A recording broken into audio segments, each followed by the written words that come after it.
part 2 of our interview with Harjit Gill, CEO of Philips for ASEAN and the Pacific. In this part, we'll look at some of the challenges and solutions she has faced in leading innovation and growth. Harjit, welcome back. Thank you.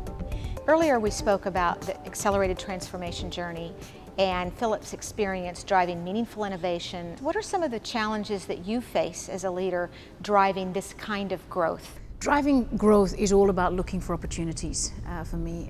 It's about engaging with my customers, consumers, listening, learning from them on what they need, and making that happen.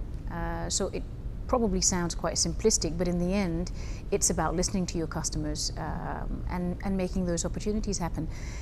The other part of that is, of course, how do you engage and make sure that your organization is also moving with you in this direction, and that you are able to deliver upon those opportunities. And I think this is the part that every leader is challenged with, because again, on the one hand, you're focusing very much on the operational day-to-day aspect of running a business, and on the other hand, you have to secure the future. So for myself, I'm very clear about the priorities that we set as an organization. It's about having the right team in place that can help you, support you, and take on board this journey with you. And last but not least, it's about engaging the workforce out there. We have 10,500 people in this region, and 70% of my job is also spent out there in the markets, not only talking to the customers, but also talking to our own employees. You spoke about the challenge of managing both the short term and the long term simultaneously. What about on the people side? How do you ensure that you're getting people to both focus on delivering what they need to do in their job, and at the same time growing so that as their job grows, they're capable of delivering results in the future? Yeah, I spend a lot of my time talking and coaching people. And it's about the dialogue that you have in terms of having a development plan or a career plan so a person can plan their career. Because it's about progression, it's about growth, it's about experience. So we have a fairly strong talent management program, and within that what we tend to do is, with talent, sit and go through what the requirements are, give a lot of feedback. There's constant coaching going on. I'm a great believer in learning through doing. So creating opportunities out there where we are able to rotate people throughout the region. We're also rotating people from here to Holland or to the US, or even to other parts of the world like Latin America or the Middle East. So I think it's about creating the opportunities, it's about developing the plans, and it's about giving constant feedback in terms of coaching. Over the last few years, the markets in Asia have grown so much. How has that changed the pattern of movements of your people as you move them in assignments between countries and back and forth between home office and here? Well, there's a lot of competition, particularly within this region when it comes to people. And I think it's a case then as an organization to be very clear about what it is that we look for. You can't do that across the board everywhere, so we have key positions that we have a very strong succession plan and pipeline for. So I think Philips is an amazing brand to work for, but it's also not about creating a job, it's about creating careers.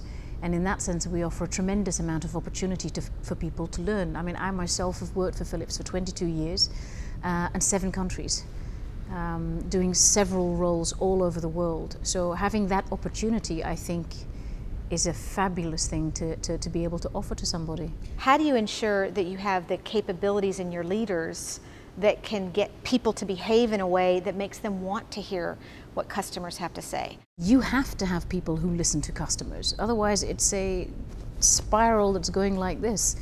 So when I'm out there hiring leaders, if you look at leaders within this region, we're not just talking about people who are task-oriented, who are great at delivering today. I need to have people who can look at the future, which means they need to be able to think strategically. They need to be able to open themselves up to learning, listening from a multitude of angles, not just a customer or, you know, what their boss says or whatever. But you've got to open yourself up to learning from all angles. But even as a leader, I cannot tell you how much of my time is spent out talking to a multitude of people whether it's people from different industries, it's people from different regions, it's people, different stakeholders involved in the whole ecosystem that we operate in. So you have to want to learn. I've always said that learning and change go hand in hand. You can't have one without the other. And I think the same can be said about innovation, that innovation and learning go hand in hand. Absolutely. What do you do to ensure that you have an organization that learns very well?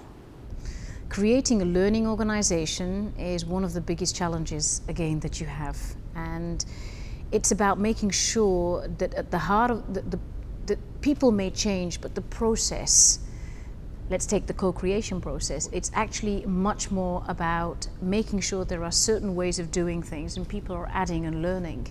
So people can come and go, but there are certain things within an organization that make that organization successful, shouldn't change. Sounds like a balance between, on one hand, having some constancy of process and at the same time having excellent people who can utilize that and grow from it. Grow from it, but also possibly even add to it. Now, you're the first woman that we've had on our Driving Growth series, so I have to ask, what advice do you have for women leaders of what they can do to both grow themselves as well as grow their business? If I look at my own journey, it's about driving my own career as opposed to being driven. So being very conscious about where I wanted to learn, what parts of the business chain I wanted to be involved in so that I would be able to grow. So I think it's taking your own destiny in your own hands and not waiting for people. It was for me always about building capabilities, about learning, and about trying to improve what we do as a company and being very passionate about what I do. Let's recap 3 lessons from Harjit's experience leading innovation and growth at Philips. First, driving growth is about looking for opportunities. As a leader, ensure you're having the right conversations with customers.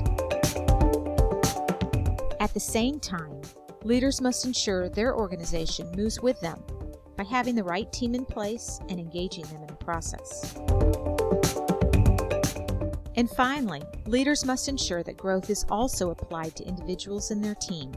Create opportunities for personal development, give constant feedback, and provide opportunities for job movement and challenge. Thank you very much, Harjit. Thank you, Alison. And thank you for joining us on Driving Growth.